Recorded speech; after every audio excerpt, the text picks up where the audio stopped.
Hola, hola, ahí está. Hola, buenos días a todos.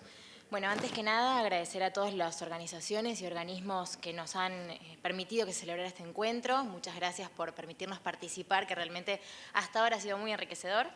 Y bueno, nos toca comenzar con el último panel, denominado Geopolítica Global, Democracia y Redes Sociales. Adelante. Muchas gracias. Quisiera empezar por agradecer tanto a CAS como al PNUD y sobre todo al Tribunal Electoral por esta hospitalidad tan agradable. No sé si hay un... está aquí. Vale.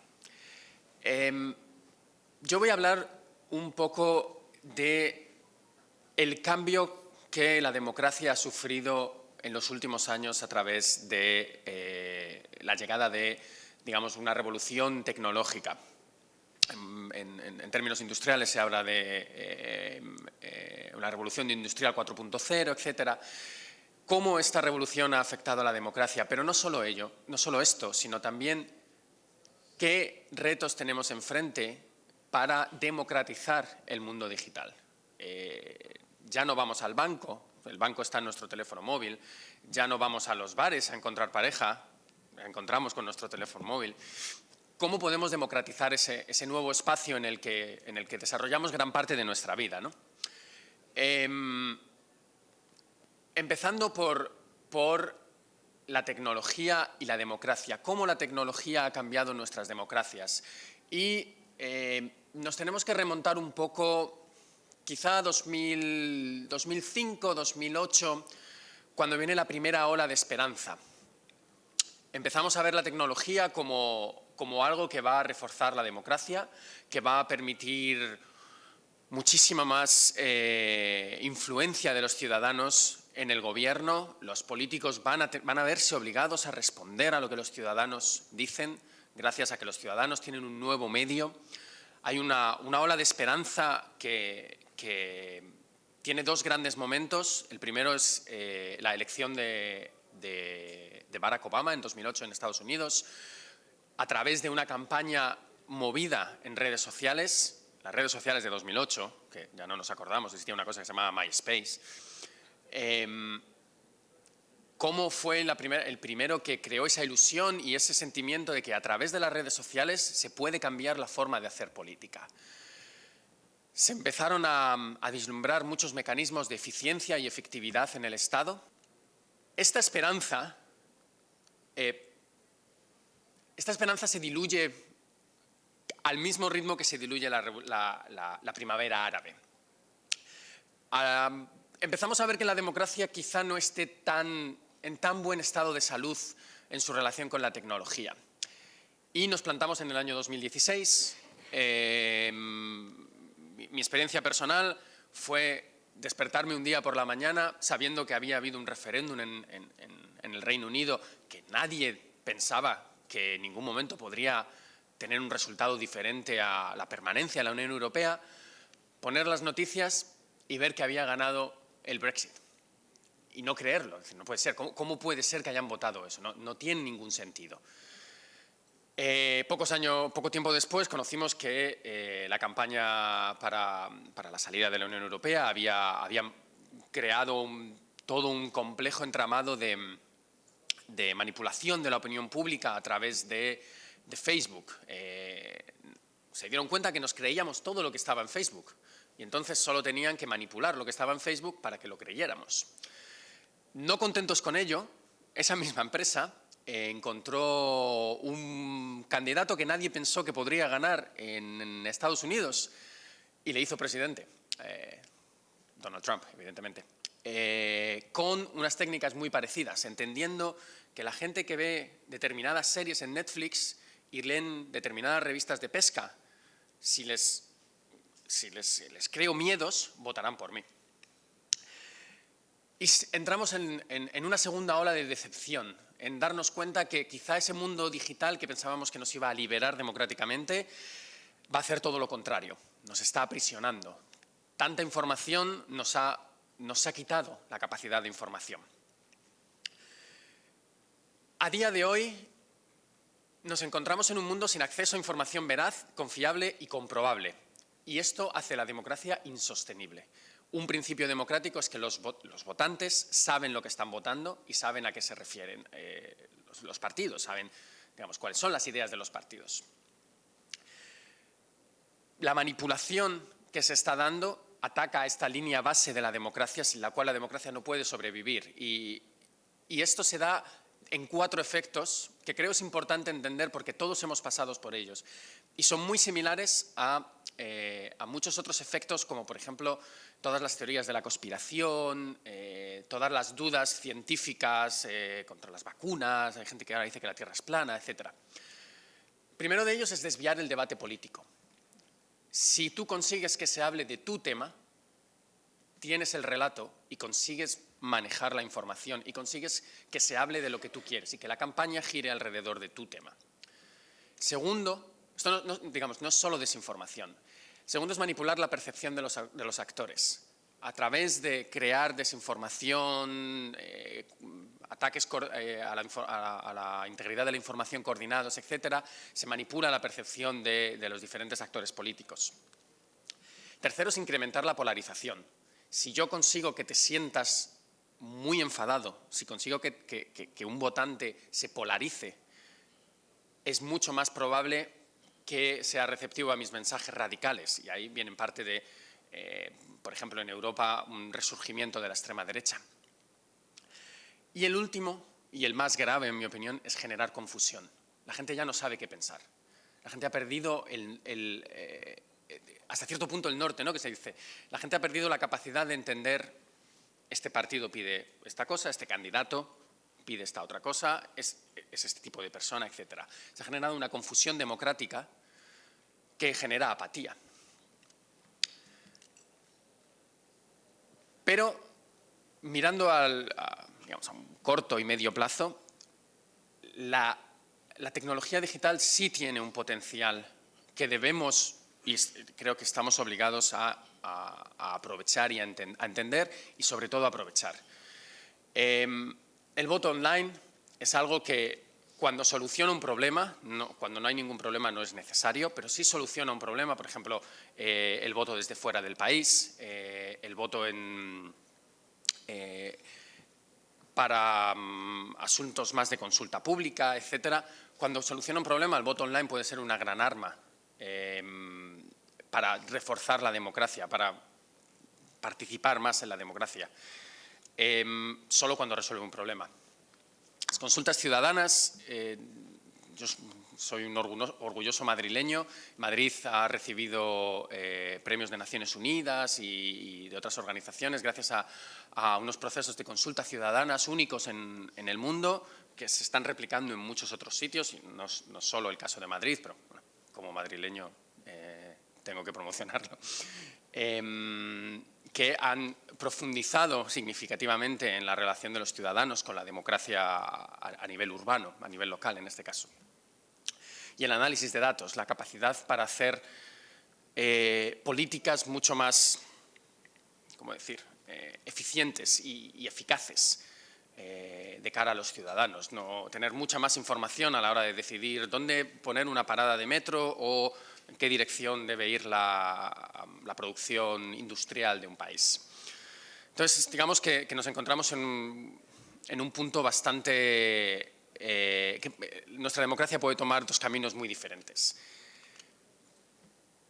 Pero no es solo cómo la democracia, este sistema que tiene 26 siglos, se tiene que adaptar a lo digital, sino cómo democratizar el mundo digital. Y aquí tenemos que darnos cuenta que vivimos en 2 niveles. Vivimos en un nivel online y vivimos en un nivel offline.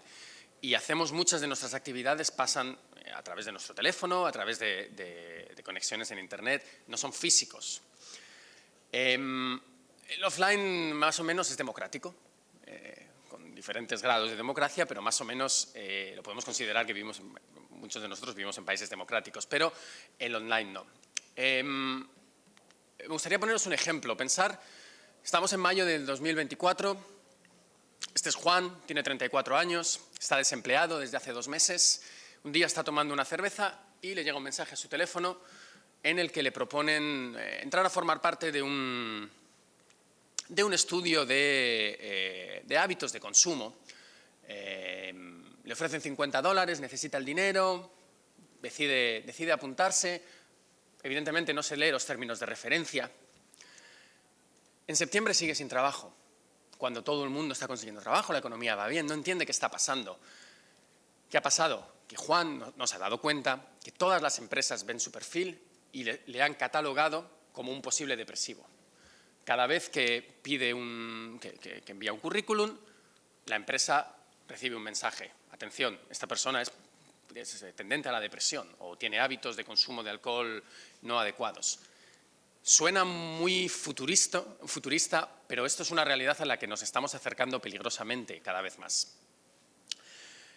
Temas de inteligencia artificial. Existen multitud de sesgos que ya tenemos en la sociedad, de género, de origen, de orientación sexual, hábitos de salud, que podemos replicar en la inteligencia artificial.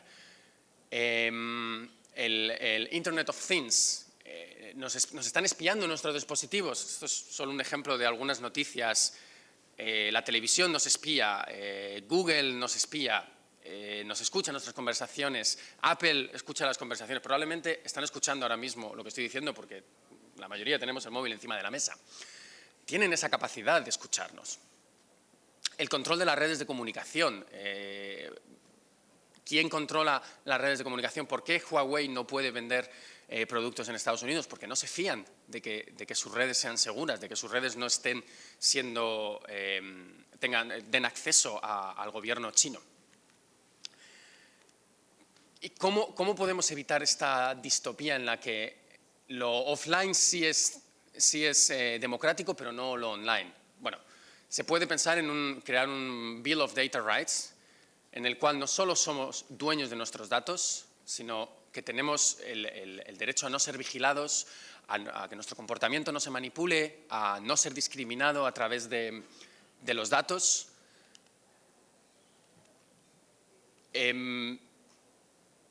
Y tenemos que darnos cuenta de las barreras que existen a día de hoy. Los datos son el nuevo petróleo. Con la llegada de la tecnología 5G vamos a generar muchísimos más datos, por dónde pasamos, qué compramos, a qué ritmo caminamos. Todos estos datos se van a seguir generando. Parece que hay una supremacía del poder económico frente al poder político.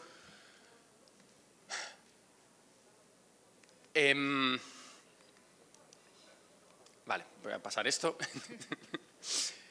¿Qué podemos esperar? Entonces, ¿a qué nos estamos enfrentando? Nos estamos enfrentando a dos escenarios. Uno es una distopía digital, en la cual nos vigilan, nuestros datos no están protegidos. Y esto no es una cuestión de conspiración. Esto está pasando ya.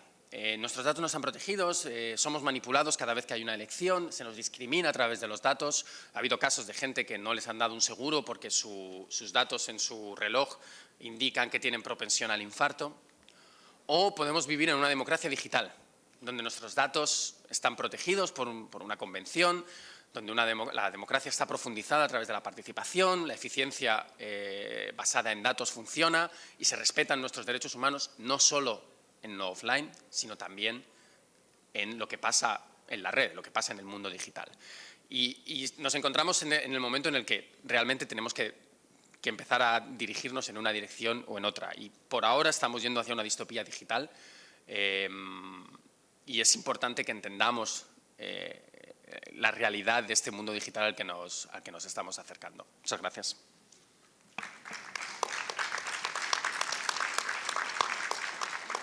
Muchas gracias, Alberto. Le cedemos la palabra a Fernando Muñoz Benítez, juez del Tribunal Contencioso Electoral de Ecuador.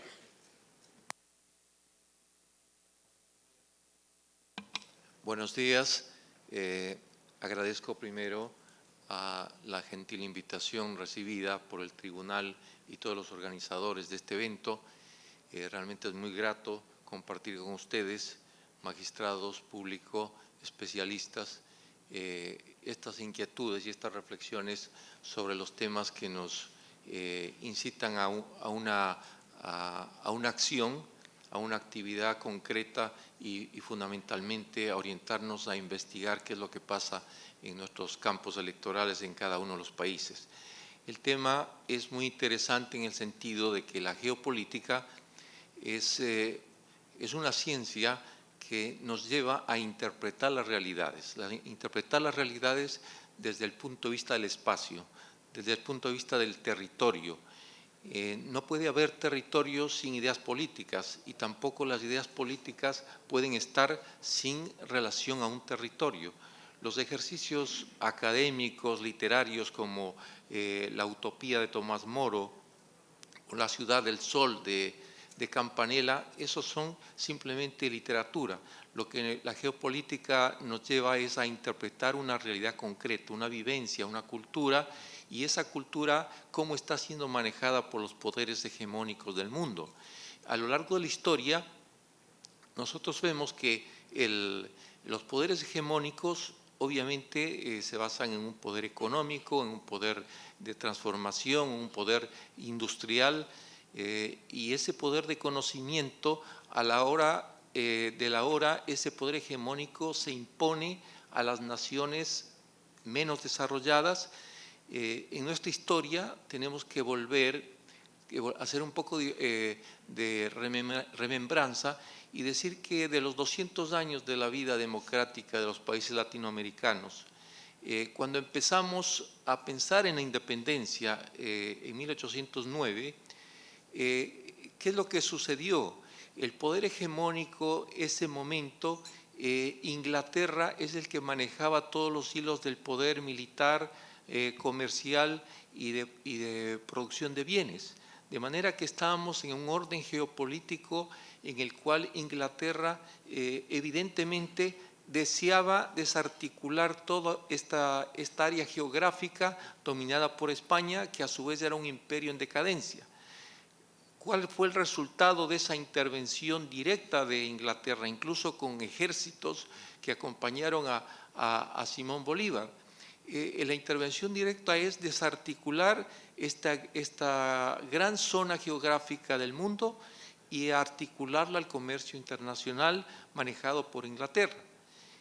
¿Qué reflexiones podemos sacar de esto? Que evidentemente el mundo, el mapa del mundo cambia constantemente. Y ese cambio se lo verifica a través de las potencias en conflicto por la hegemonía. Cabe mencionar aquí que el intento de las potencias europeas de recuperar sus colonias fue parado con la declaración de Monroe. Y Monroe dijo la América para los americanos. Esta declaración evidentemente ratificaba la idea primigenia de las repúblicas latinoamericanas de mantenerse como países independientes, que la soberanía radica en el pueblo y que los principios democráticos son parte de su quehacer diario. En ninguno de los países latinoamericanos se planteó una monarquía. Es decir, esta región del mundo se consagró a la democracia, ha vivido por la democracia pese a las grandes caídas y recaídas que ha tenido con dictaduras tiránicas, dictablandas, dictaduras militares. Es decir, la persistencia en los principios democráticos por parte de América del Sur y América del Norte han consagrado este continente a la democracia. De manera que geopolíticamente no podemos entender a América fuera de este concepto democrático.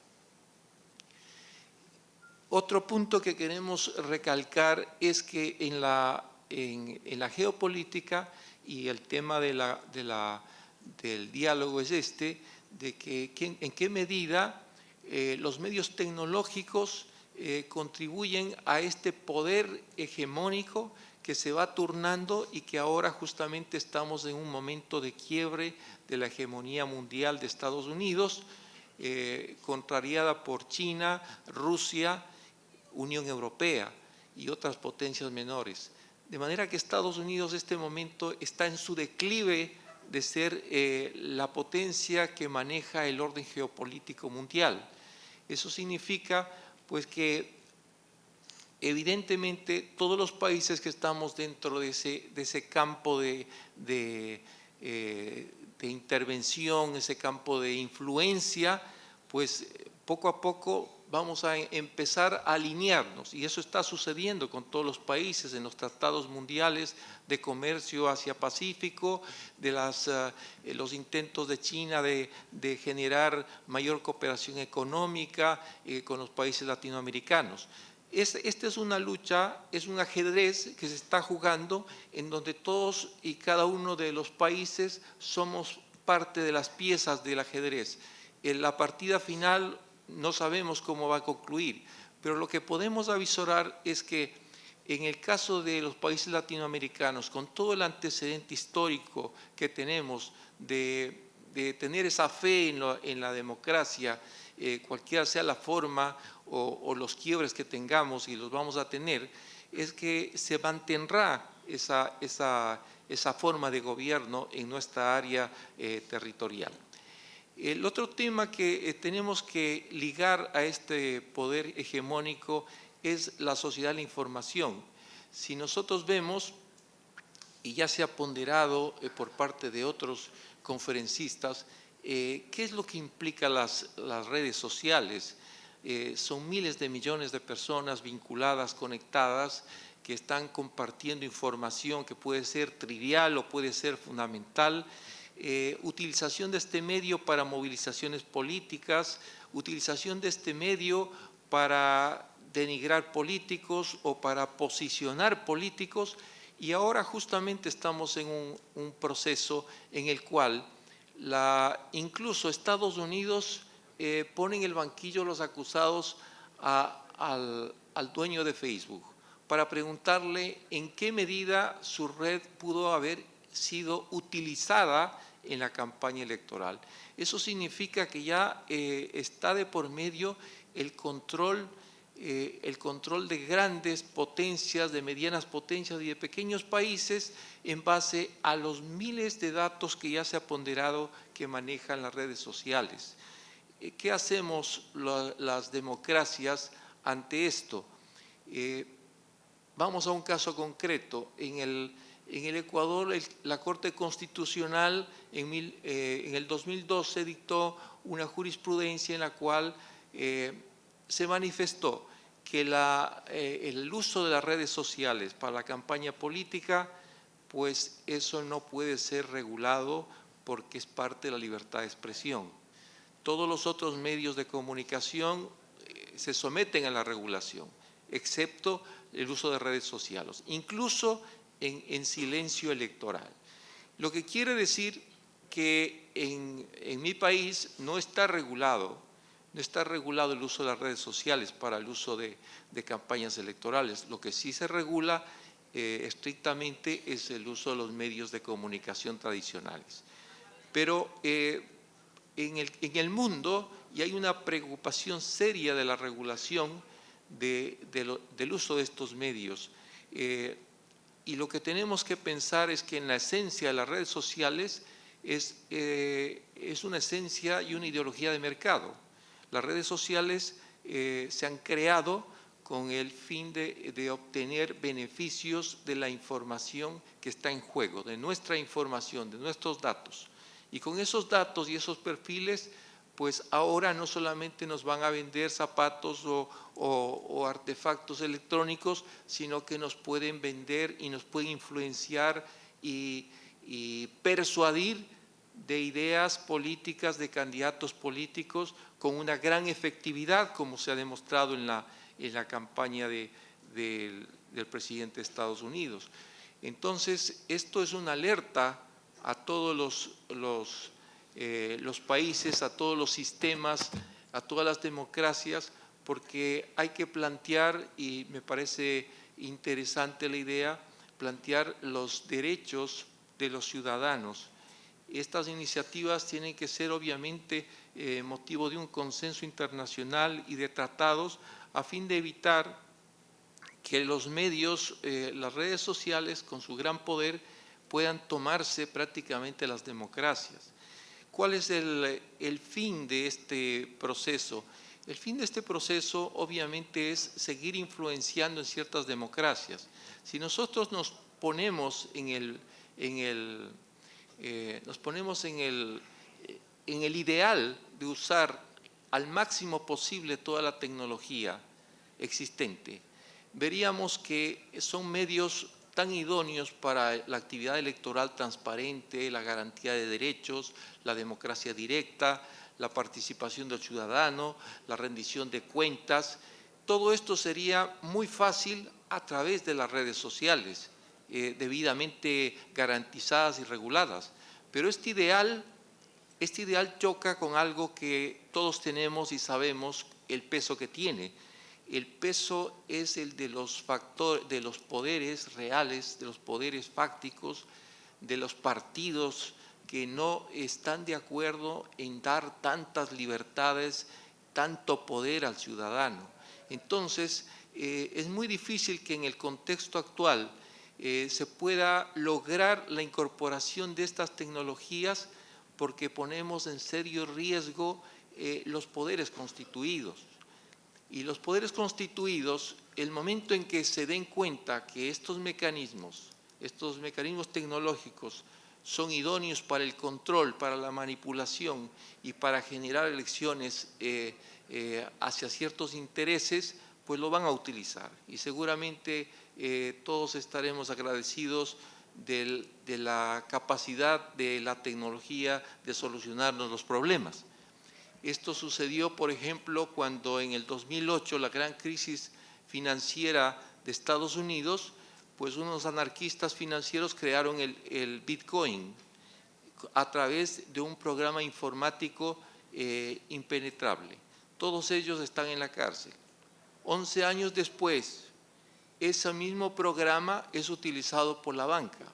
De manera que cuando se tiene la capacidad y existe esa posibilidad de que la tecnología sirva a las personas, lo que tenemos que pensar es quién está manejando esa tecnología.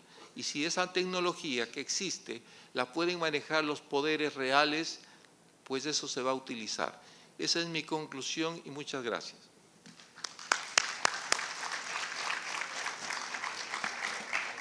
Muchas gracias, doctor, por su intervención y por la buena administración del tiempo. Le pasamos la palabra a José Alfonso Herrera García, investigador de la Escuela Judicial Electoral del Tribunal Electoral del Poder Judicial de la Federación de México. Muchas gracias. Muchas gracias. Es un gusto estar aquí a nombre del Tribunal Electoral del Poder Judicial de la Federación. Es un saludo de los magistrados y de las autoridades electorales mexicanas. Un saludo especial para el público presente que ha sido estoico en aquella parte del salón y también para la mesa. Y empezamos a interactuar con categorías que en el derecho pues, son fundamentales, sobre todo en el derecho judicial, que es por ejemplo, el tema de la imparcialidad judicial, ¿no? En el rubro de la comunicación y la transparencia judicial, creo que podríamos estar de acuerdo en que los jueces han dejado exclusivamente de hablar solamente a través de las sentencias. Entonces, las sentencias tendrían que tener una capacidad de transmisión a través de redes sociales y, por ejemplo, en México se ha evolucionado en el sentido de que los tribunales, o al menos el Tribunal Electoral del Poder Judicial de la Federación, está utilizando las redes sociales para transmitir las decisiones que se han tomado en los procesos democráticos. Es decir, utilizando infografías, por ejemplo, utilizando a veces videos, utilizando podcasts. No se ha llegado todavía al WhatsApp, pero ¿por qué no pensar en un canal de comunicación que permita comunicar precisamente utilizando los aspectos positivos de las redes frente a las funciones democráticas de los jueces electorales, utilizar las redes para comunicar de mejor manera y comunicar la decisión técnica, pero con lenguaje comprensible por la ciudadanía? ¿Qué decisión tomó el tribunal, ¿no? Creo que en México se ha avanzado en ese sentido, ¿no? ¿Tendrían la obligación los jueces de comunicar las sentencias a través de redes sociales? Y ahí tendríamos que decir no. Es decir, no tenemos un estándar legal que haya establecido una obligatoriedad judicial de comunicar sentencias a través de redes.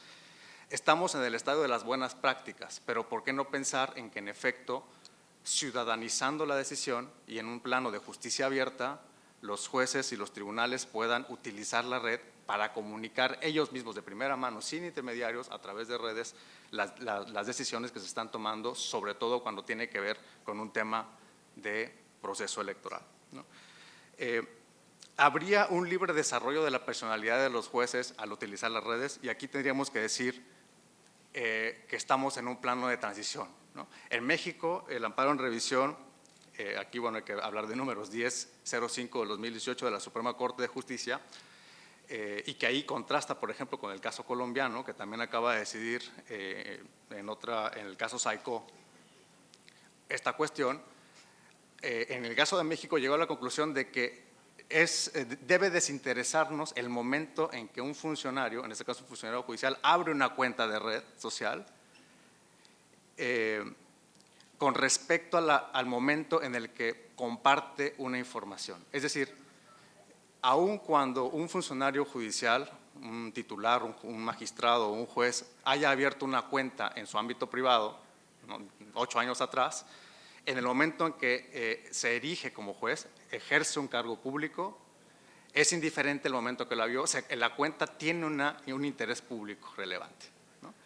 Y por lo tanto la información que comparte es del interés del público y jurídicamente podría entenderse que no cuenta con la libertad suficiente que cualquier ciudadano, en el sentido, sino que más bien le aplica el estándar de minimización de su derecho a la privacidad, como para que esa cuenta de red social tenga una importancia democrática, ¿no? Eso lo decidió, por ejemplo, la Corte en este criterio, es un asunto del 20 de marzo de este año, ¿no? En cambio, en el caso peruano, ¿no?, en el caso que por aquí traigo, la sentencia 442 de 2017 que resolvió el 15 de agosto de este año, creo que esto demuestra las ambivalencias que tenemos todavía con este tema. El Tribunal Constitucional peruano lo que dijo fue, no, es que depende del contenido que se comparta por parte del funcionario judicial, por parte, yo diría, de quien toma las decisiones oficiales, cómo podemos calificar si tiene o no una privacidad suficiente como si fuera, digamos, análoga a cualquier ciudadano, ¿no? Entonces tenemos ahí me parece, dos casos en los que estamos alcanzando conclusiones distintas, ¿no? Otras preguntas. El hecho de que un juez utilice una red social, claro, inicialmente privada, implica la utilización de recursos públicos, que es una línea jurisprudencial que tenemos en México. Si utiliza las redes en tiempos en los que debería estar desarrollando su función oficial, ahí tampoco tenemos una respuesta clara en México. Temas que tienen que ver, en otro rubro, con ética judicial, ¿no?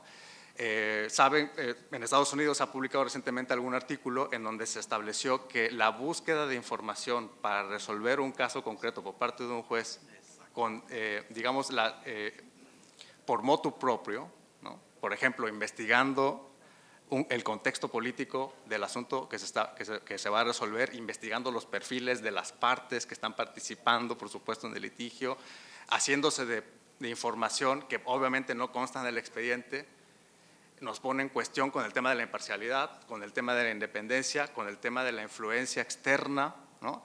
Hemos visto que esta información muchas veces en el propio Internet, más allá todavía de las redes, puede ser tergiversada, puede ser una información falsa, y sin embargo el juez, claro que tiene acceso a sus dispositivos, tiene acceso a Internet inmediatamente.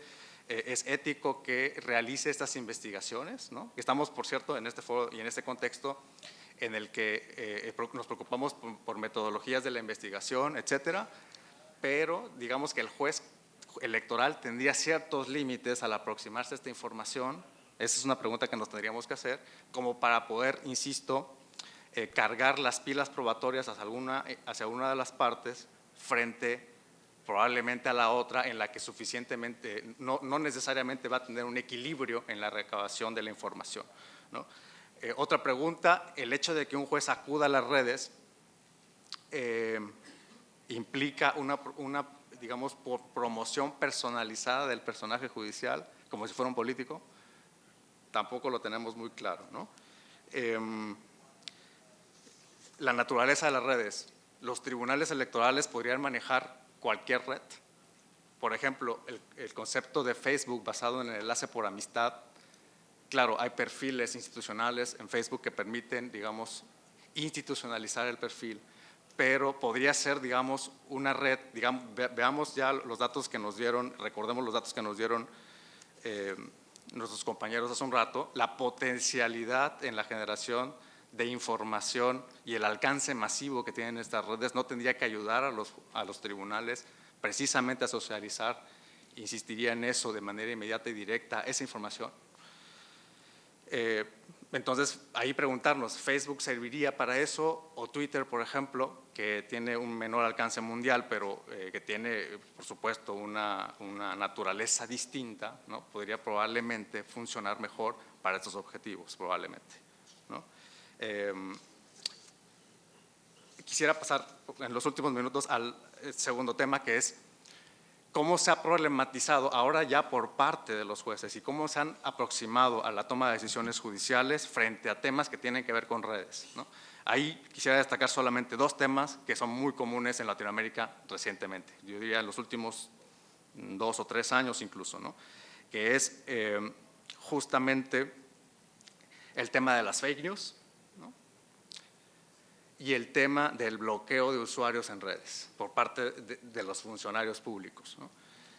¿De qué manera pueden los tribunales electorales contribuir a la limpieza y a la veracidad de la información que se comparte en las redes relacionados con procesos políticos, con procesos democráticos?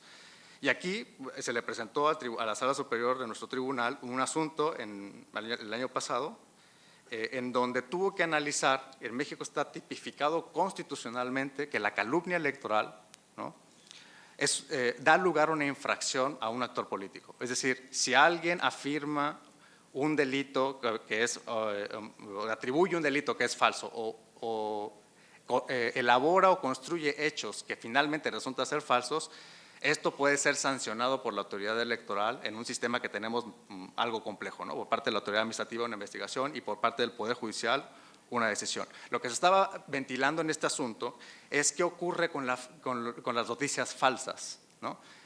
Y ahí, tratando de atajar el tema, el tribunal, por supuesto, que se presentó con el problema de ponderar entre la libertad de expresión política del máximo nivel que debe existir en el mercado de las ideas políticas.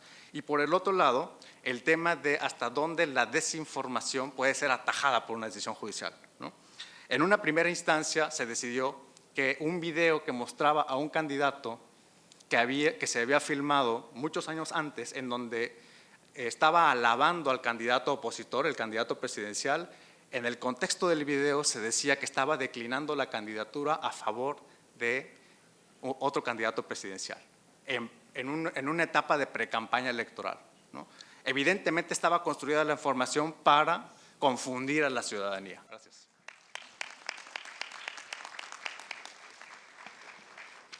Muchas gracias, José, por su intervención. Y ahora le damos la bienvenida y le pasamos la palabra al magistrado Alfredo Juncá, magistrado del Tribunal Electoral de Panamá.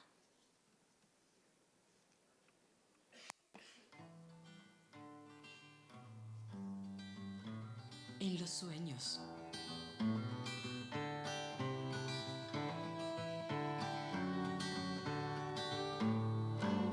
Los nuevos inicios.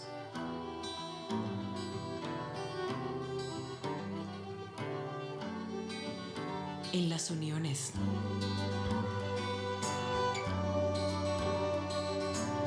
En nuevas oportunidades.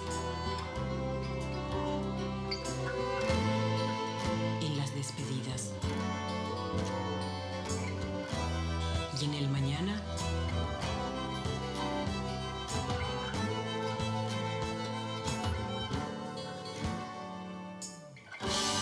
la vida la hacemos contigo. Tribunal Electoral. Colegas, en la mañana de hoy escuché que se habló un poquito de geopolítica, ¿verdad? Geopolítica. Esa política que viene dictaminada por la geografía, por la globalización. Bueno, señores, yo en la mañana de hoy vengo a decirles que la geopolítica no existe más. Existe ahora la política social digital. ¿Pero qué es esto? Política social digital en donde una persona sentada en un atolón en el Pacífico Sur con un dispositivo móvil tiene voz para poder opinar. Entonces nuestro modelo democrático y de participación ha pasado de ser aquella estructura piramidal en la cual desde arriba venían los liderazgos, desde abajo el ciudadano se conformaba con aceptar esos liderazgos, para convertirse en un modelo horizontal en el cual todos los ciudadanos tienen la posibilidad de ejercer su derecho a hablar, a accionar y a generar cambios sociales. Estos cambios sociales afectan los procesos electorales. Probablemente la libertad de expresión es algo que valoramos todos. Y probablemente esta libertad de expresión es uno de los primeros escudos que ejercen los ciudadanos para poder justificar su intervención en los medios digitales, sin tomar en cuenta de que siendo quizá uno de los derechos más preciados, tiene sus limitantes cuando afectamos los derechos civiles y políticos y sociales de otras personas. Pero esto lo estoy diciendo yo en la mañana de hoy, compartiendo esto con todos ustedes. No estoy trayendo un fundamento, no estoy trayendo números, no estoy trayendo ningún tipo de métrica que pueda respaldar lo que yo estoy diciendo. Es decir que es porque yo solamente lo digo, porque yo me he parado aquí a decirlo. Si yo estoy aquí parado diciéndoles esto y afectando esta pequeña audiencia que tenemos, imaginen ustedes lo que puede lograr una persona con mediana credibilidad al ejercer su derecho a la opinión pública en redes sociales, con la posibilidad de llegar a miles, si no millones de personas. Esto se agrava cuando se trata de desinformación. Y probablemente sea algo muy difícil de tragar, porque la tecnología avanza a un paso mucho más veloz, es mucho más célere que nuestros ordenamientos jurídicos. Entonces, ¿cómo afrontar esta situación que nos afecta a todos por igual y que no tiene barreras? Por eso les hablaba de la inexistencia de la geopolítica. No existen ya las barreras, especialmente cuando los actores dentro de un mismo proceso electoral ya no son solamente los actores nacionales, y esto lo vemos mucho en la generación de los call centers, de las cuentas falsas y de la desinformación a través de los fake news. ¿Cómo atacamos este fenómeno? Este fenómeno del siglo XXI, que no es realmente el futuro de los procesos electorales, sino el presente en el que vivimos. Los siguientes comicios electorales van a ver otro tipo de nuevas tecnologías para los cuales probablemente no estamos preparados. Entonces, ¿cómo hacemos para poder estar a la vanguardia? La única forma es con el conocimiento. El conocimiento puesto al servicio de la democracia, entendiendo que el nuevo modelo de democracia participativa incluye los medios digitales y que a través de los medios digitales, Internet y redes sociales, ya que son dos cosas un poquito distintas una de la otra,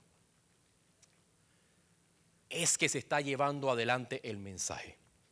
Cuando tenemos campañas electorales que están destinando sus fondos a los medios digitales, es una señal de que los organismos electorales no pueden quedar atrás en esto y que no participar del mundo digital no es una opción. Hay que entrar al mundo digital. Y aquel que no entre al mundo digital está condenado al fracaso. Porque el debate del siglo XXI no se está dando exclusivamente en foros como este. El debate del siglo XXI se está llevando adelante en los medios digitales. Y esto que les estoy diciendo en la mañana de hoy y compartiendo con tantas caras familiares, que me hubiese gustado poder estar con ustedes en días anteriores. Hemos compartido foros en diferentes lugares y de verdad me siento muy contento de estar entre amigos. Déjenme decirles algo. Aquellos que están haciendo uso de los medios digitales de forma desordenada, de forma ilegal y de forma en que lesionan los derechos políticos de los actores en los procesos, nos llevan la delantera. Y nos llevan la delantera porque llevan en este negocio mucho tiempo. Entonces es hora de que los organismos electorales entren con la ciencia por delante a través de los institutos, a través de los centros de estudios, a través de la investigación, destinando el recurso necesario. Estamos hablando de que estos actores del mundo digital se mueven a nivel internacional. Entonces, mientras nosotros nos mantengamos enconchados, nos mantengamos encerrados en nuestra propia realidad, viendo qué es lo que vamos a hacer, jamás vamos a estar a la altura de los fenómenos que están ocurriendo. Y esto solamente podemos nosotros afrontarlo a través de la cooperación horizontal entre organismos digitales. Panamá da inicio a la cooperación en el plano digital con la creación por primera vez de una unidad especializada de monitoreo digital. La unidad de medios digitales, muchos de los participantes de esta unidad se encuentran presentes con nosotros.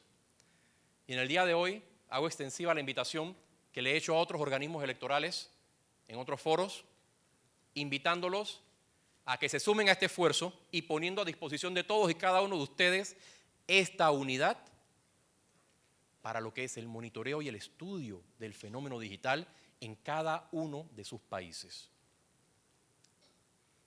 El Pacto Ético Digital, esa gran iniciativa que llevó adelante Panamá, convirtiéndose en el primer compromiso ético entre los ciudadanos y los políticos para hacer un mejor uso de las redes sociales durante los procesos electorales, va a sufrir un cambio, y el cambio es que ahora va a salir del mundo electoral para llegar al día a día, porque nosotros, como organismos electorales, tenemos elecciones, ya sean las generales o sean las internas de los partidos políticos, cada cierto tiempo. Pero el mundo digital no para porque terminaron las elecciones. Entonces no se puede afrontar el fenómeno digital como un fenómeno de temporada. Jamás vamos a estar a la vanguardia así. Jamás vamos a poder estar al día. Jamás vamos a poder salvaguardar los derechos de los ciudadanos, porque al final se trata de eso. Se trata de salvaguardar el derecho de los ciudadanos en el mundo digital. Nunca lo vamos a lograr si lo hacemos de temporada. Esto significa que tenemos que hacerlo el día a día de nuestras instituciones. Es la forma en que vamos a lograr emparejar esta lucha que nunca acabará entre aquellos que quieren atacar la democracia, entre aquellos que quieren sacar provecho, entre aquellos que pisotean los derechos de los ciudadanos en el ciberespacio, y nosotros como autoridad electoral, cuya función es proteger los derechos de los ciudadanos. Les hago una invitación entonces en la mañana de hoy a que se unan al Pacto Ético Digital, ese compromiso mediante el cual nos comprometemos a no utilizar el discurso sucio, la propaganda sucia, el debate malintencionado como herramienta principal de debate, a no utilizar cuentas falsas en las redes sociales, a no utilizar desinformación a través de fake news y recientemente a través de deepfakes. Esta nueva corriente mediante la cual puedo manipular audio y video para propagar desinformación. Esa invitación se las hago yo en la mañana de hoy. La Argentina la ha acogido a través del compromiso ético digital. Así es. Estuvimos por allá con ustedes y nos sentimos muy contentos de que ustedes se hayan sumado a la familia ética digital. Seguramente. Muchos otros países seguirán este mismo modelo. ¿Por qué? Porque el espacio en redes sociales es un espacio democrático que tiene que ser garantizado. Hay que garantizar el derecho que las personas puedan alzar su voz. No podemos hacer censura. La censura es lo último que tiene cabida en el mundo electoral. Pero hay que proteger los derechos de los ciudadanos. Regulando, no pienso que sea el camino correcto. Pero sí llegando a un punto intermedio en el cual la ciudadanía se empodere y tome conciencia de que debe participar de una forma responsable y ética en los medios digitales. Esta bandera en Panamá la tomamos en el Tribunal Electoral y la seguiremos llevando adelante, sin descanso. Siento que el lugar idóneo para que esto se dé son cada uno de ustedes en sus instituciones, que día a día salvaguardan la democracia. Les corresponde a ustedes enarbolar esta bandera también, uniéndose con nosotros en sus países a los compromisos éticos digitales, promocionándolos, dándole el debido respaldo financiero, la debida capacitación, buscar esa viralidad que tanto daño le ha hecho al proceso electoral, buscando esa misma viralidad para salvaguardar los derechos de los ciudadanos y la democracia.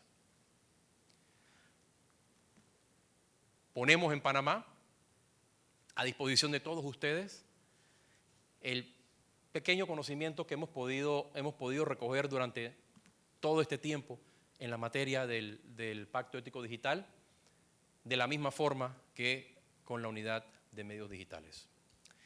Me pidieron que hablara 15 minutos, que no me expandiera, y si hay alguien que habla mucho soy yo. Así es que no me queda más que decirles gracias por estar aquí con nosotros, gracias por haber aceptado la invitación de venir a Panamá desde sus países para estar compartiendo con nosotros.